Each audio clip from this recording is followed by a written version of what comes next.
Hello everybody, today we're here with Ukn-n-Talk Vintage, and this is episode number 11, and I want everybody to know that we are nuts about ukuleles. Like that? We're nuts about ukuleles? Not so much. Two guys nuts about ukuleles? I don't know, okay. Anyways, today we have a fantastic instrument. This one probably has one of the better stories of all your ukuleles. Provenance. How you got it, the history behind it. It's an amazing instrument, and so I'll turn it over to you, Ryan, and tell us about this beautiful, beautiful ukulele that's very old.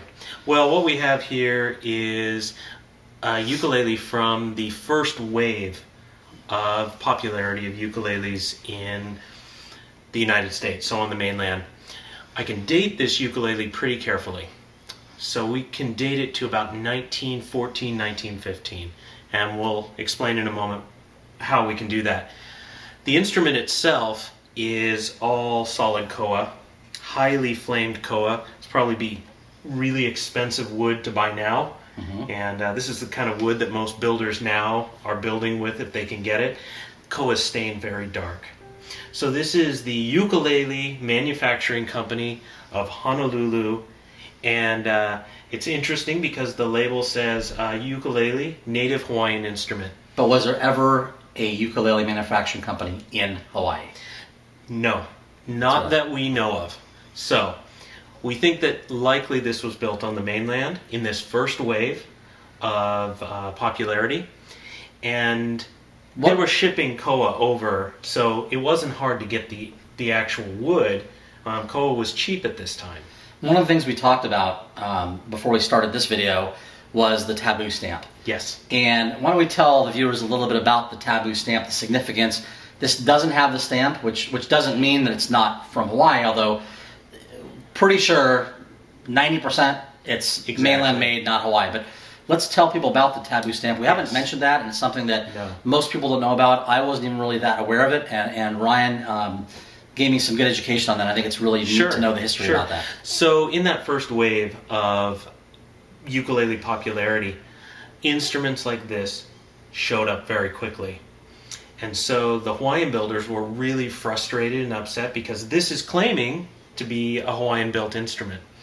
And so someone in Hawaii created the trademark with a stamp that says taboo, T-A-B-U. You can look it up on the web. We'll try to get a photo and include it with our video. And so at that time, they were only allowed people who were building in Hawaii, who were actual Hawaiian manufacturers, to use a hot stamp. And so builders like Kumalai, Nunez pops up, and different builders at the time, Akai, show up with a taboo stamp. Sometimes you find it on the back of the headstock or just inside the sound hole. And so that is signifying it's actually a Hawaiian built instrument. The interesting thing is that it came around about 1915, which coincides with just how old this instrument is. So I think this is what that was created for. I wonder how the builders, though, this is a trademark, so it was registered trademark. We've seen it, the dates are a little different. Some people say 1915, 16, up to 1930, roughly, for the taboo stamp to be used. So I'm curious how a builder would obtain that stamp to prove that they're actually made in Hawaii, and where do they get it from? Because if I trademark something, I own it. Well, so the history of the stamp is interesting. Well, I think it's actually pretty easy to understand. Think about Hawaii just after the turn of the century. Honolulu is still a very small town. Not many cars around. Right. Things like that. So it was created and trademarked specifically for that reason. So I don't think that the Hawaiian builders had to pay for it. It was something that was done kind of out of the spirit of, hey, we need to protect this. People are kind of taking away our livelihood. So I don't think the Hawaiian builders had to pay for it or do that stuff. Whomever trademarked it kind of had control, and only the Hawaiian builders were using it. Great. So that's the taboo stamp. Yeah. So this does not, as we said, have a taboo stamp. I really do believe this to have been built on the mainland. Where it was built, who built it. This is before the era of the Chicago builders, before all the big Chicago builders were building. My guess, and purely as a guess, is it may have been built in Los Angeles. There were some early ukulele builders in Los Angeles who were copying the Hawaiian designs. This is very much a Hawaiian sort of design, which goes back to the Portuguese designs. And like we said, all solid koa, highly flamed and figured. Back has a little bit of a bow to it, a little more air volume. Which I love. I mean, you know me, I'm the big radius back. I like that. My pahakus have them. Yes. I just think it does something incredible to the sound. Even on the smallest instruments of the sopranos, I think it makes a difference. And I've even noticed, I think there's a couple luthiers, Kennard, maybe one, John S. Kennard down south, that I've seen they're starting to kind of gravitate to experimenting with that. And that's definitely the secret, along with, we've talked about the teardrops. I think a combination of techniques really bring the sound out of the instrument. More air volume is basically what you're looking at, and a better quality build. You know, just backyard builders don't throw a bowed back in like that. It comes from an older tradition of instrument building. Now, to date this instrument, you have something special to the instrument. Let's show the viewers about that. Sure, absolutely. So one of the most wonderful things about this instrument is it came with the original case. So the original case puts it at Stanford University. Very cool. So, you know, if you think about the era of the flappers, and everybody would go to college, get a ukulele, wear a bearskin cap, coonskin cap, I don't even know, bearskin coat. That's what this ukulele was. It was at Stanford University here in California. And this is 1918. Now this ukulele predates that. 1918 was the class year of the original owner when he would have graduated.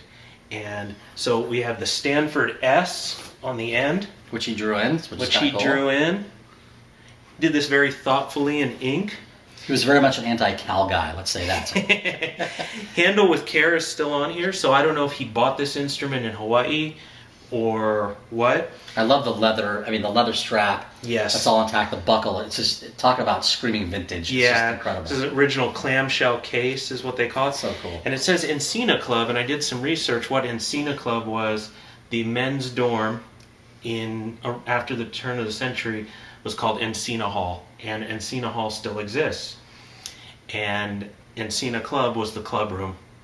So they were playing this instrument in there. Also, another wonderful thing, which may be hard to see, is the original owner's initials and last name. And so Stanford keeps really good records. And so I was able to research who he was and what he did, and he actually played for Stanford Rugby before Stanford had a football team. Now, you know, this guy is nuts about ukuleles that are vintage. To go in that depth, to find the history, I find fascinating myself.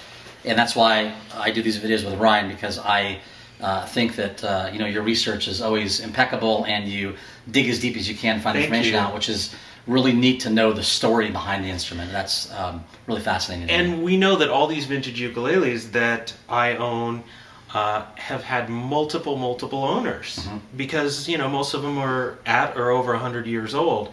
They will outlive me, but to actually have their name, and I have photos of the original owner. So his name was Henry P. Hauser. So Henry, thank you.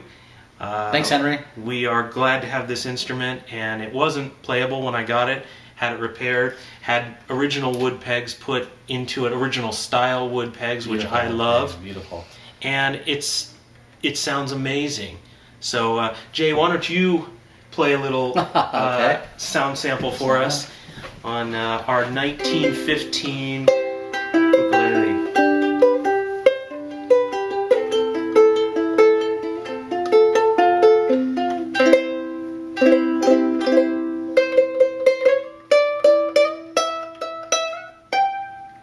Oh yeah. Real nice.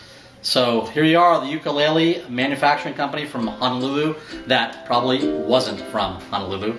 And it's a fake. It's a fake, but it's real wood and it's a real ukulele. So again, thanks for watching, and stay tuned for episode number 12 that we'll be coming out with shortly. Thanks.